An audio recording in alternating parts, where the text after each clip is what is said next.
Hello, everyone. Good evening. And we are here to now join the next session, that is gender and diversity on the internet. And I believe Osama Manzar, he's there with us right now. And he's a founder and director at Digital Empowerment Foundation. Without taking more time, I would like to invite him to speak. Over to you, sir.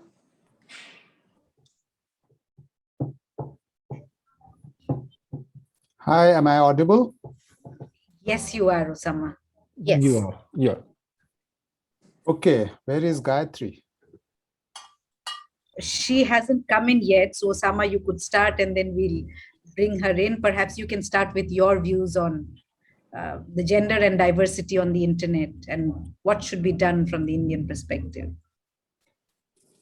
Okay, wonderful. So I see a lot of people here. Very interesting names are all there. They're all hiding behind a screen with their names and thumbnails for all of us.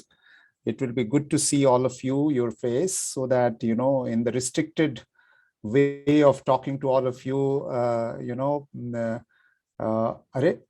Prabhat, you are upside down. Uh, so, it's very interesting. The reason I am requesting all of you to come live on your screen is because so that one feels like if I can't touch you, at least I can see your face, and you can. Dr. Govind, hi, how are you? Good to see you. Good. Fine, Osama. Wonderful. So I know that there are a lot of fellows here of international, national, and all kind of fellows.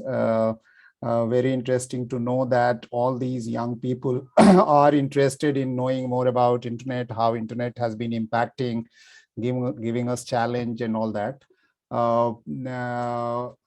I have about 10 minutes, right? Or 15 minutes?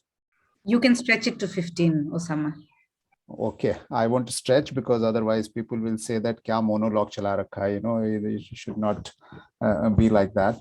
But very interesting, what I would like to share with all the young people here is that I'm not young, and but I have this experience that I can share with you last 20-25 years of the progress of internet.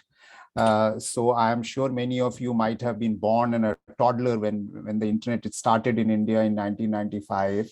And when we started Digital Empowerment Foundation in 2002 and 2002 or 3, many of you have been struggling with the examination of school or the primary or whatever. And when we talk about gender and its relevance to internet, we have come a long way. There was a time on the internet when nobody thought about gender, because internet mil jaye yahi kafi hai. You get internet, it doesn't matter who is the member of the family who get the internet. If papa has got, it's okay, brother has got, it's okay, sister has got, it's okay, mother has got, it's okay, at least internet is there.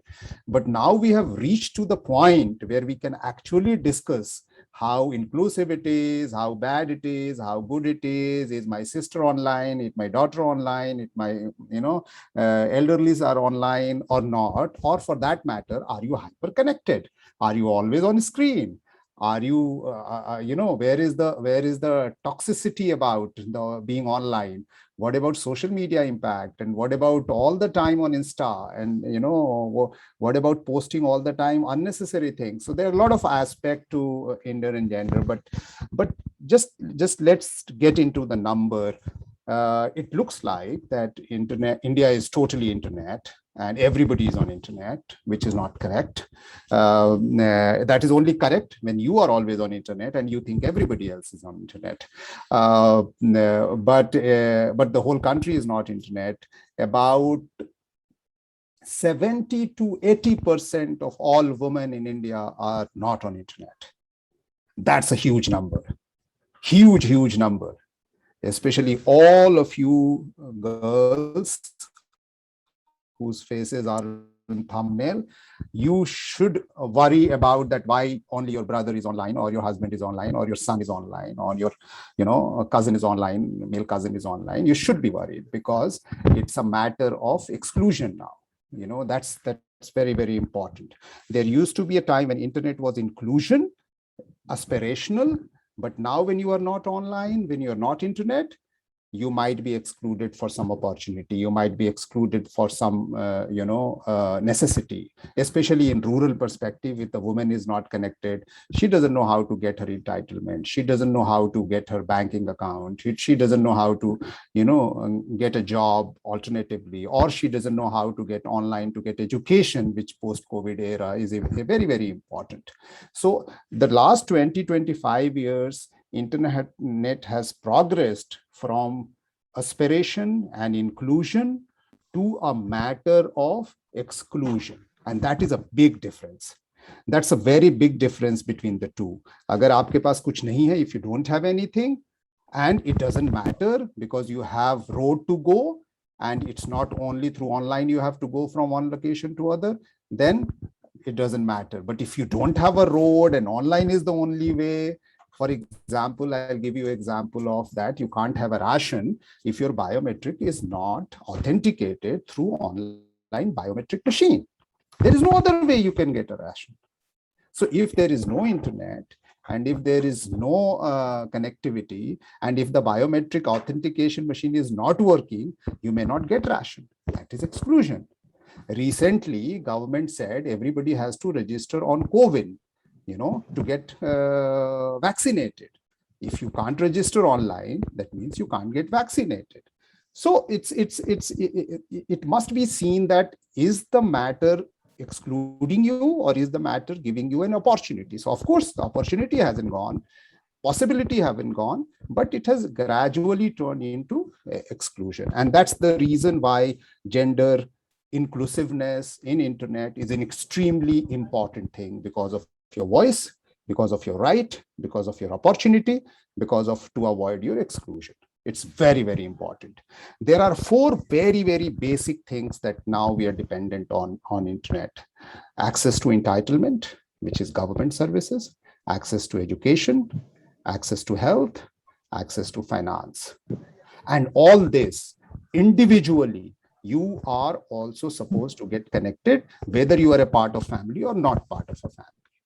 You cannot say that, Netflix ka ek package le lo, 5 people are part of the member, and you just have to create a family member and it's done. No, you need to have a unique way of connectivity and access. So that is one. So the number wise, if you look at, number is pretty, I think somebody's mic is on where I'm getting a noise. So if you can just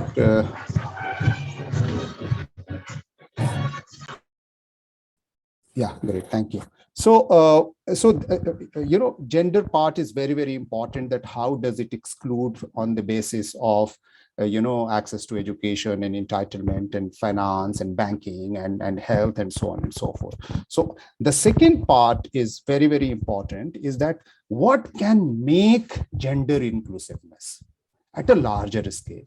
You don't go house to house and do the search and you find out that, okay, there are 3 girls in this house, give them connectivity.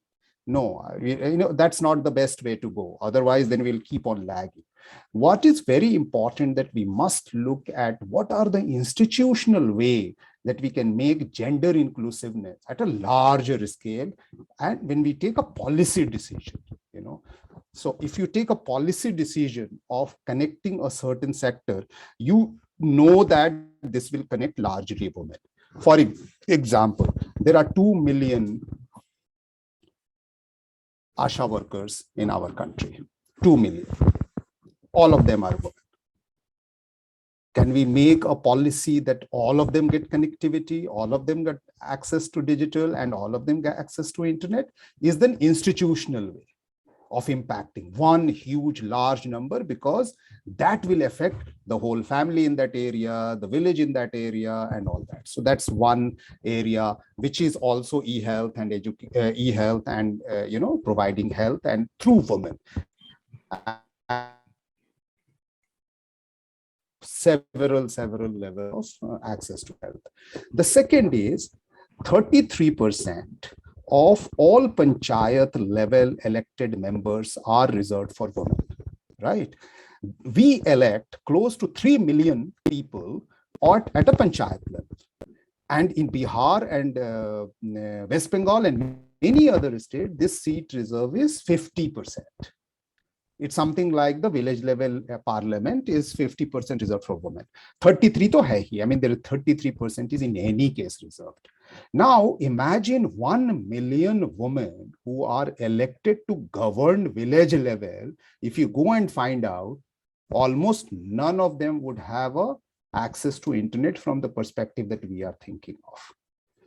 That's governance. So your governance become very gender inclusive connectivity or connectedness on the internet. So your governance get better, women participation in digital technology and digital inclusiveness gets better, and women, of course, the whole gender thing improves. And then the local governance may also improve, because according to our research, we have 1,000 location working experience.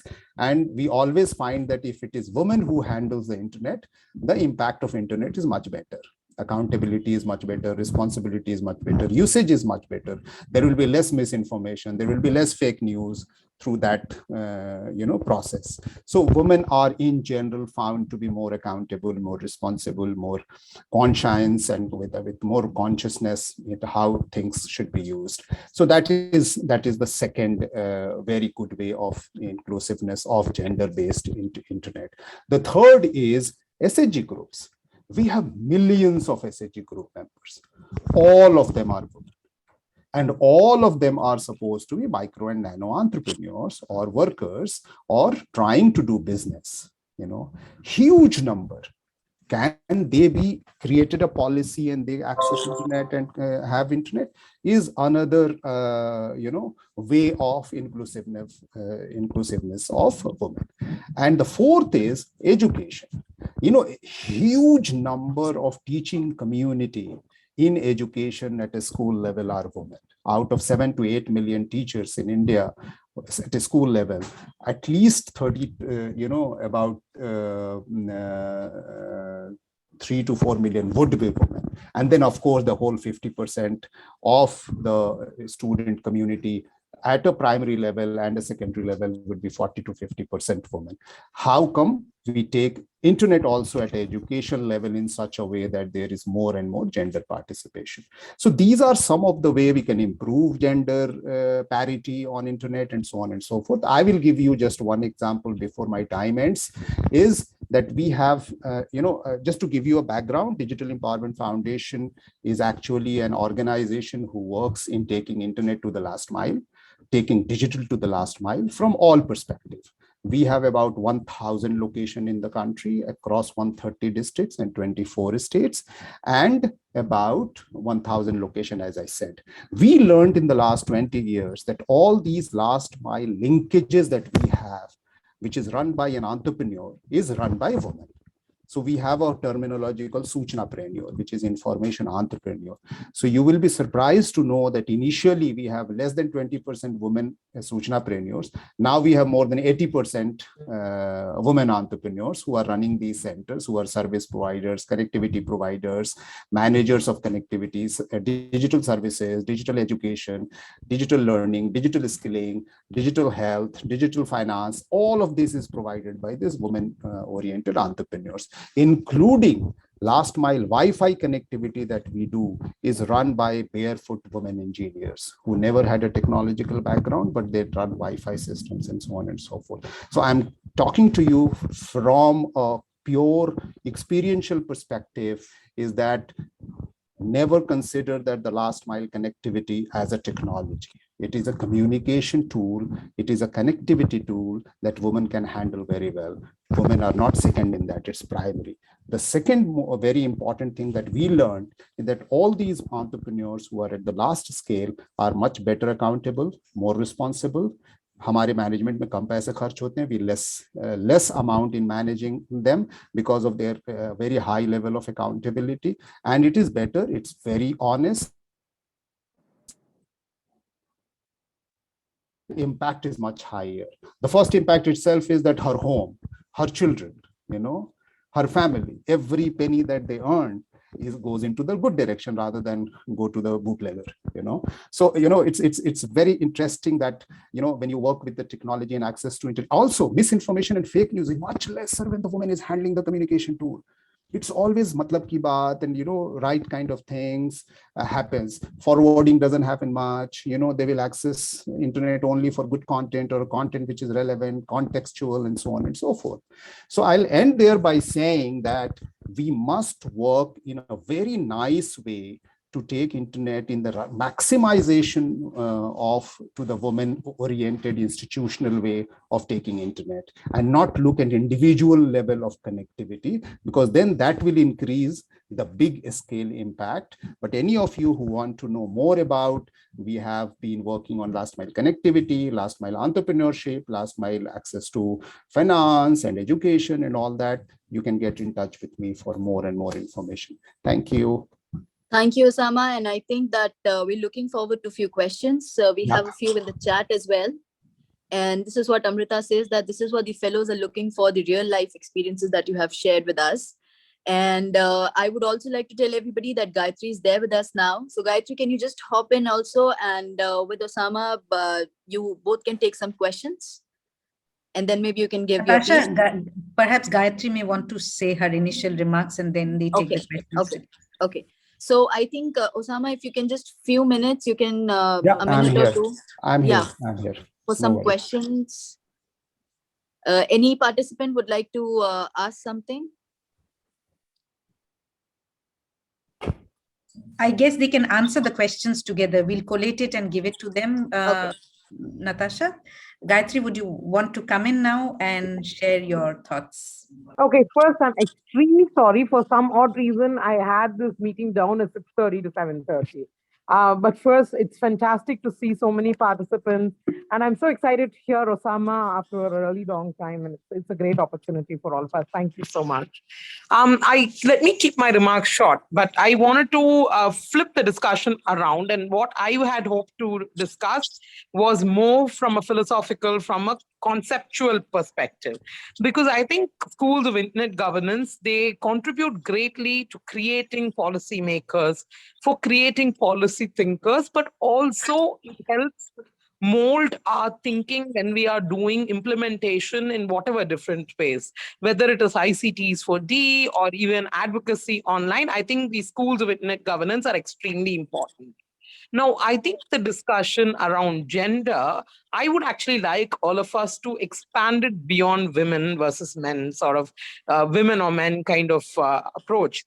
I think what is important is to realize and try to mold our thinking around the internet and policy making, more importantly, around the internet, by thinking about the internet as a public good, as thinking about access to the internet not as a service alone or as a privilege, but rather something that is increasingly being recognized as a right.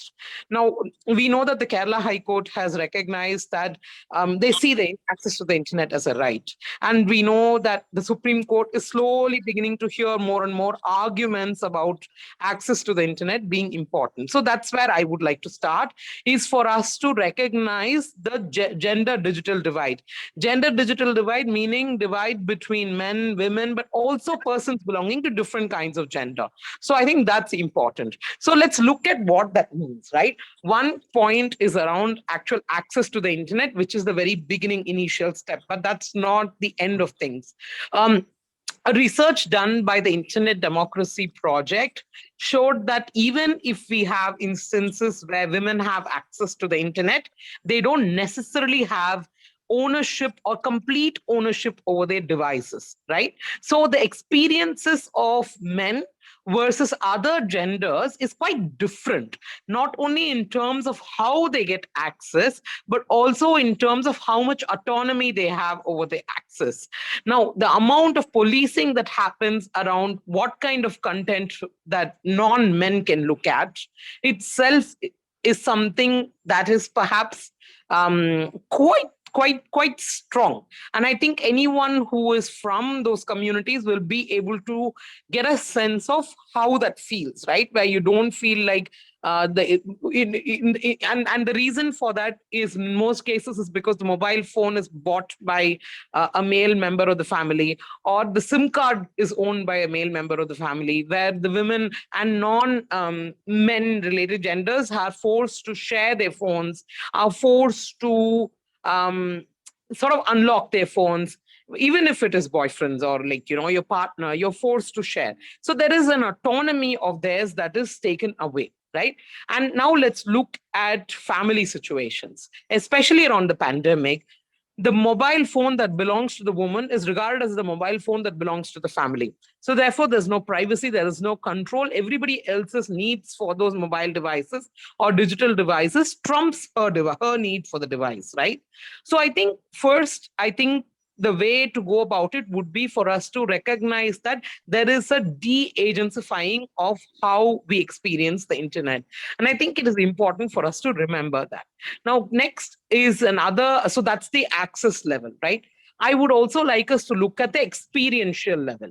When I say experiential level, what is the experience of persons who are not men or not straight men on the internet? What is the kind of hate that we face? What is the kind of sexualization we face? What is the kind of disinformation environment we face? Whether it is about our bodies, whether it is about our personalities, whether it is about our characteristics. There is a toxicity there. And I think there are three aspects there. One is user behavior. Two is private sector's apathy. But three is government absolute irresponse or lack of initiative from the government and regulators in terms of what happens about these issues around misinformation, disinformation, hate speech for these genders and what that feels like. Because of the offline realities of these gender groups, which gets mirrored in the online space and doesn't really just stay in the online space. What we see is that this kind of toxic environment reflects back to our offline space, impacts mental health, impacts our sense of security. So we've talked about the access aspect of it. We've talked about the experiential aspect of it. But I think there is a third aspect, which is the remedy or access to remedy, right? Now, when I say access to remedy, it is not only in terms of being able to speak to the cyber police, not only in terms of approaching courts, etc. But when I say remedy, I'm also talking about policy environment. Because if we look at the laws and regulations that deal with harmful content for women, it comes from extremely protectionist perspective, especially in India. What we have in terms of content that's supposed to protect women or persons belonging to other genders comes from a protectionist perspective. And you can see that very clearly with provisions such as provisions that prevent lascivious content or provisions that supposedly outrage the modesty of women, right? That deal with it from that perspective rather than dealing with it from the privacy perspective, dealing with it from a consent perspective. And what really happens is that as a result of this approach, women are severely, and not just women, also LGBTQ individuals are severely restrained in terms of being able to explore their lives, explore their sexuality, have a conversation or exchange around their desires, be it personal, be it sort of, curiosity, all of that. So I think this environment essentially significantly diminishes the ability of non-straight men to exist in this space or exist in a way that is safe or feels in any way in a dignified manner, right? And why does that matter? Should we really care about it? Is another question. The thing is, ultimately, we have to make that decision, right? If the internet is a public good, which is what I started with, we can't have more than about half the country's population feeling like they don't have a voice or that they can be attacked at any point. Now, the problem with that really is that we are turning a majority into a minority, and that means that they are being marginalized and that they're not actually marginalized groups, but they're being marginalized. And I think that having that perspective, I'll just wrap up very quickly by saying that as far as policy goes, I think not just for gender groups, ideally, I think there's a good rule for any sort of policy making is don't make decisions about us without us. So don't make decisions about women participation without women. Don't make decisions about persons with disabilities without persons with disabilities. And I think it's extremely, therefore, important that we have women, persons belonging to different gender around the table, and that their voices are not just heard, but they are the ones who are setting the agenda in terms of what needs to happen and how it needs to happen. Let me wrap up there because I'm already late. Happy to take any questions. So Thank you so much, Gayatri. And that's actually very well said, that do not take any decisions for us without us. So that's a good line. And plus, it actually means a lot. In that one line, you actually explained the entire thing. So I would request participants, fellows, to please come up and ask Gayatri if you have anything, please. So Natasha, there were a few questions. Would you Or like to Osama as well. share Yes. both of them, and both of Both them of can respond to them?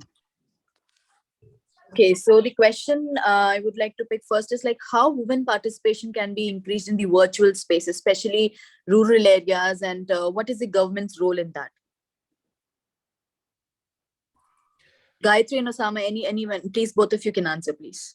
So I will answer from the perspective of our experience is that I mean since we work in rural areas in all the locations and everything, we created a policy within our own organization that everywhere we are going to be present, we are going to give preference for connecting the women first, doing the digital literacy for women first or the girls first, and have a minimum target also to do every time we are doing any program that we design. Like Gayatri said, it is oriented from the perspective of woman as an entrepreneur, woman as a recipient, woman as a person who will be walking into a digital center. How will it be for her and things like that? Will it be easy for her? How will it impact, and so on and so forth? That's one. The second, I already replied by saying is that in virtual space, if you want to take to the take women, then you have to target institutionally. I told about how teaching community, the women, the girls student community, the SHG community, the elected members community, the ASHA workers community, and so on and so forth. So that is how you can increase. And without asking, I would also like to say is that the more you have incremental number of women participation on any platform, forget about only virtual, the platform becomes much more saner, better, and more wisdom oriented. You know, if it is any side, either full of women, either full of men, or either full of any gender, you know, it is going to be not really, you know, as sane as it would have been with a mixed community. You know, it is always good to have that one. I am sure if you have a more bigger community of women on a virtual platform, perhaps the toxicity of that platform will go down. And that's my feeling. I don't have a empirical data for this one, but I have seen is that, you know, just the environment becomes much better. Yeah, thank you. Very well said. Gayatri, would you like to say something on this question? no, I think quite frankly, Osama has much more like sort of field experience around it. But I'd like to take another question that I saw in the chat, which is about, given that a lot of technology is developed by men, how do you Yes. expect it to work for women? I think that's a fantastic question. And I think this person gets to the heart of the problem, right? Which is that tech spaces, especially non-policy spaces, I'm talking about technical community spaces, tends to be dominated by men. And I'm not talking about internet governance spaces. I'm talking about private sector spaces, tech development conferences. You can see a sea of men. There is, of course, a significant problem there. And I think the way to go about it is to constantly push for our spaces.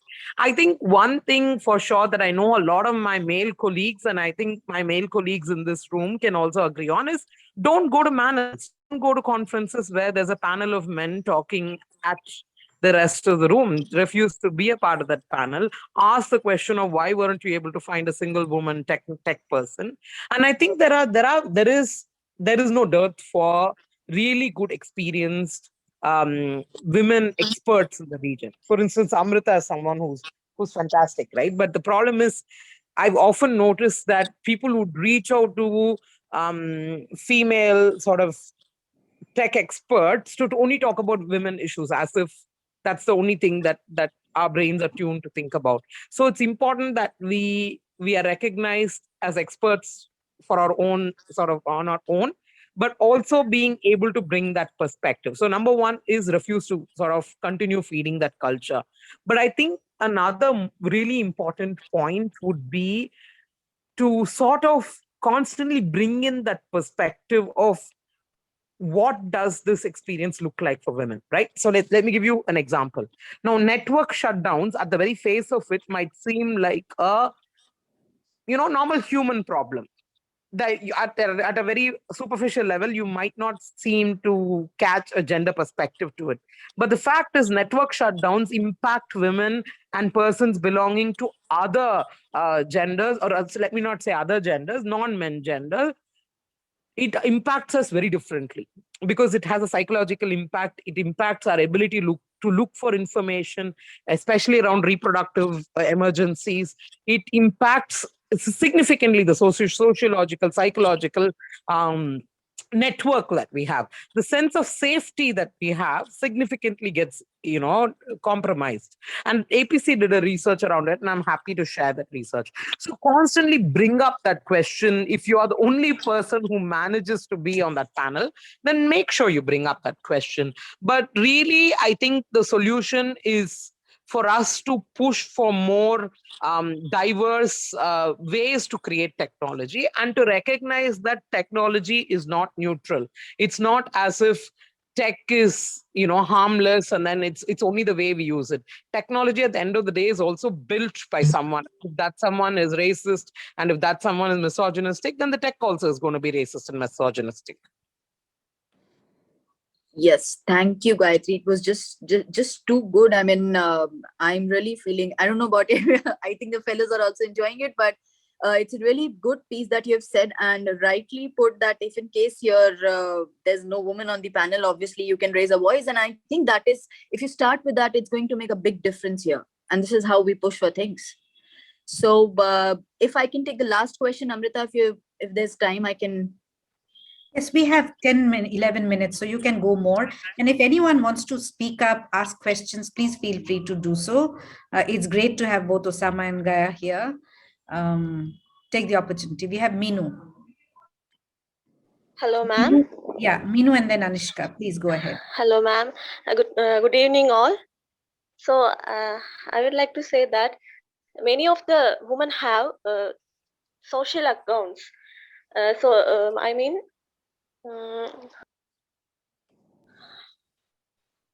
social media accounts. Many of the women have social media accounts, but they fear to put their DP or share photos in the same fear. But they have also the same right as not it's not a right. They have wishes to do so, but they fear. So how can they get free from that fear and freedom to put the images like that? What you would like to say regarding that? Any one of them? Yeah, great. Anushka, would you like to ask the question, and Firoza, and then we take it together?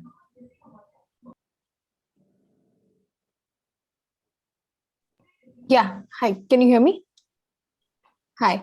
So Osama sir, you mentioned that digital literacy is approached differently when it comes to women, and just because I'm interested in this space, I was wondering if you could elaborate on that a little more. Can you ask once more? What did you want me to elaborate more? You mentioned that digital literacy is approached differently when it comes to women. Oh, wonderful. Yeah, so I didn't mean that it is approached differently, but what I meant is that if the trainer or a propagator or the person who is conducting it is a woman, then the impact is very different. The inclusiveness is very different. Then you are also inclusive of many concerns that men won't be able to figure it out in terms of digital literacy. And digital literacy is not about just knowing how to handle hardware or software or an app, but digital literacy is also about much more intricate than that one, how it can be contextually used, how it is also anti-patriarchy, how it is also, gives you liberty and freedom to have your information sharing capabilities and opportunities and so on and so forth. So what we have learned from the ground is that when the man or a boy or somebody who is propagating digital literacy, the impact is very different. When the girl is doing, very different.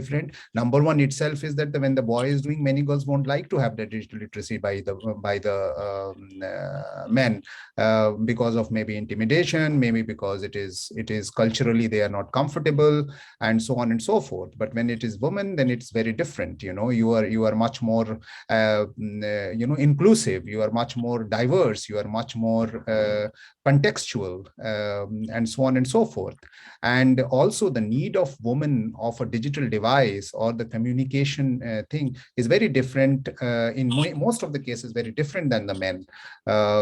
That's also another observation that we have seen. And therefore, over a period of time, digital literacy, which is started from hardware, software, and application, we gradually move to digital literacy from the contextual perspective. So we don't even do digital literacy from the perspective of device, but we do more from the perspective of what are the 10 apps which is very important for you to know, and how would you handle it, or how it can help you in, if you are an SHG woman, then how it will help. If you are a ASHA worker, how it will help.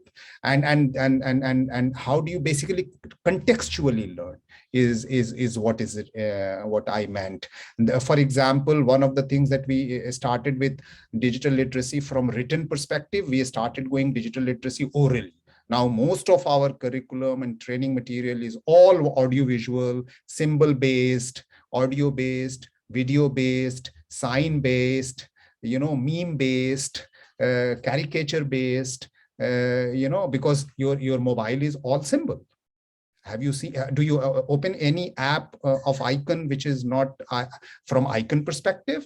It is, nobody reads it. What is the symbol of Aadhaar app by its symbol, or for that matter, Rupee by symbol, or WhatsApp by symbol, or Facebook by symbol, or Instagram by symbol, or any app you see, it's all symbol. So digital language is also very different than the manuscript or the of languages that used to be. Now, the new manuscript of digital literacy is digital language, which is very different than what we started 20 years back or 10 years back. Thank you, Osama. Gaia, would you like to answer the first question, which was how can we create safe spaces online for women to post or share what they want? Though the session ends in 5 minutes, we have a break for 15 minutes. So if it's okay with all, we can stretch for another 5 minutes. If you want to take your breaks, bio breaks, you can do so, but people who have questions can please ask. So Gaia, over to you. And then we have then 2 more questions from Firoza and Pavel. Okay, let me make this short because there is no short answer to this. It really is going to take, and it's not an India specific problem alone. It's not a North specific problem. It's not a South specific problem. It's a global problem. I think if I could think of a few sort of steps we can take, is first to sort of recognize that the internet for non-male gender is something that is beyond just what is necessary, right? It is important that the internet remains a space for us to fulfill our aspirations in a way that works out for us. So I think that even if it means finding friends across outside our family circles, being able to find people who have similar interests, who want to talk about the same kind of nonsense we want to talk about, it doesn't matter. I think finding that kind of support is really important from the internet. If I could think of small changes, because the changes that will usher in a safe internet requires the government to significantly wake up, for the cybercrime police to significantly wake up and change how they function. And of course, the private sector has failed, I would say, quite a lot, and it would require them to change. But really, I think the change that we can work towards is pushing back against family units of pressure, of pushing back against violence we see towards other women or other LGBTQ individuals. I think it really starts there. For us to take the time to say no to the kind of violence that comes towards another person, and to be able to stand up in solidarity with them, push back and report sort of violent content, ask the person who's being targeted by violent content, what do they need, right? And provide them. But I think the most important thing is to stop shaming people, women, LGBTQ persons, if say some of their images are leaked. Stop shaming them for taking those images. I think it really comes down to us stopping the culture of victim blaming. Thank you, Gaya. Firoza, would you like to ask your question, and then Pavel, and we'll take the responses together. Yes, thank you. So my question kind of moves away from the binaries with regards to gender and this, and it includes both trans men and women, as well as gender fluid and non-binary individuals. And this is directed to both Osama and Gayatri. So do you see conversations taking place with regards to gender minority communities at an institutional level, both state and non-state? And do you see any kind of substantial representation occurring, that if there is substantial representation for these communities at the policy making levels when it comes to accessibility of the internet? Osama, would you like to take that first? Okay, so I don't have a very encouraging answer to that. And I have started saying recently and for quite some time is that everything around digital policy or internet policy is not oriented from context. I mean, I would like to say that making internet policy or digital policy may not be only task of Ministry of IT or digital departments or TRAIs or things like that. I feel is that, it should be more from the perspective of the sector and also the area that it is meant for. And it is also the region for it is meant for and all that. So it's very, very important. And Gayatri in the first talk, she already mentioned that how can you make a policy without having the person involved in the policy for whom you are making the policy? Similarly, I would say, how will you make a policy for digital agriculture without involving the farmers or the agriculture ministry? How it will impact to them? How will you make a digital finance policy, considering that digital is part of every way of our life, for how it is making a difference in our finances and economy? How can you make a health policy without having a digital health policy, and that too without the participation of the medical community or the health community? And I can go on and on and on each one. We have 28 lines of sectors. And each part is affected by us. And that's the reason why you create internet shutdown, just because you don't know how to handle the traffic of data or something. It is something like when you are going from Hauz Khas to New Delhi and you have something heard, all roads are closed to go to Hauz Khas or the New Delhi. I mean, how can you do that? Just because you don't have intelligence to figure out where there is a danger, you will block all the roads. So these are the issues that has to be contextual, sectoral, and linked, and that is how policies should be designed. Thanks, Osama. So my short answer is no. As far as India is concerned, I think the overall environment is quite disappointing. And a recent example would be the trans bill, right? I don't think a significant portion of the trans community was in any way happy with that bill. And I feel that the policy making, and I'm restricting my sort of intervention to the policy making environment currently in India is less than multi-stakeholder. Let's take the example of social media rules that recently came out, the IT rules that recently came out. It's really sort of in my personal assessment, I think that India's internet policy making of late has been sort of knee-jerk reaction really based on that, and not really based on multi-stakeholder approach, not significantly taking inputs and concerns that people have put forward, right? Let's take the data protection law, for instance. It has gone through a significant process, but I think the current draft we have is certainly a much better version than the previous one, but it doesn't resolve core sort of concerns that civil society has brought up, or concerns that women's rights groups, feminist groups have brought up. So how do you really call this a multi-stakeholder process then? I think that to some extent, the multi-stakeholderism in Indian policy making has been tokenistic, and I'm saying this because I want it to improve. So yeah, we have a long way to go. At the moment, I would say it's not satisfactory, whereas there are international regional processes that I see some development in. There's the APR IGF that Amrita and I are quite involved with.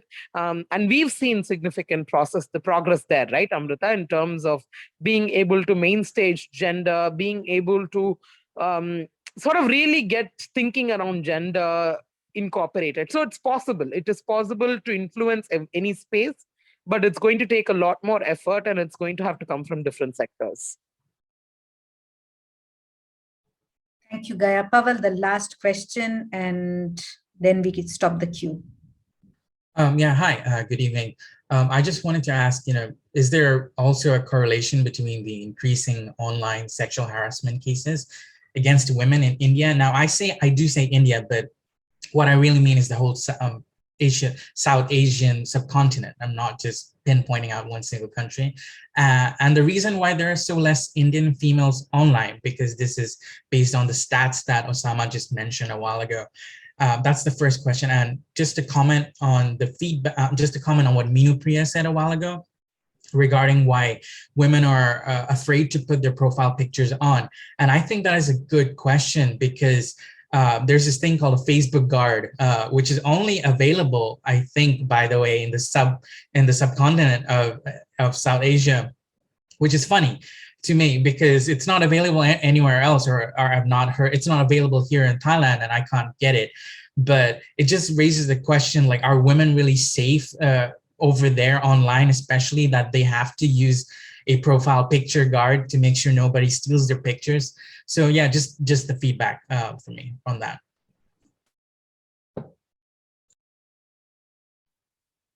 Well, that's a hard question to answer, no? I mean, see, the thing with sexual harassment is that it's very, okay, there is sexual harassment and then there's sexual intimidation. Sexual intimidation is much more easier to sort of decipher because it clearly crosses a line, whereas sexual harassment could really, in the spectrum, it could be anywhere, right? And one of the big problems is that the way sexual harassment or intimidation happens in, say, Tamil Nadu is quite different from how it happens in the north. And the reason I'm saying that is because I'm quite familiar with Tamil Twitter. It even sort of can really cross a line where it feels like sexual harassment. Can someone mute him, please? Sorry. Yeah, so I guess, what I'm trying to say is that you are filled your mind with negative thoughts. What is in your mind? And that will sorry. I'd like to bring it to you. Sorry. Yeah. So what I was trying to say is that numbers are not necessarily the best indicator of how the online environment is for women and other genders. I am not sure if that is the best indicator, but of course you'd have to sort of look at state-wise data, because if, for instance, one of the interesting things that we've been doing in Tamil Nadu, for instance, is that we have comprehensive cyber police data on sexual harassment. Now that figure seems to be going in a positive trend. So, I mean, for of course, for the communities that are affected. So I guess it really depends on state-to-state data in that sense.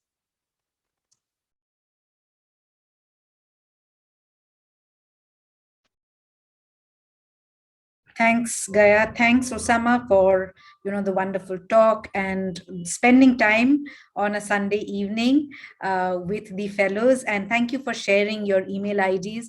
I'm sure they'll have more questions, which with your rich experience you can share. And it was actually great to have the conversations.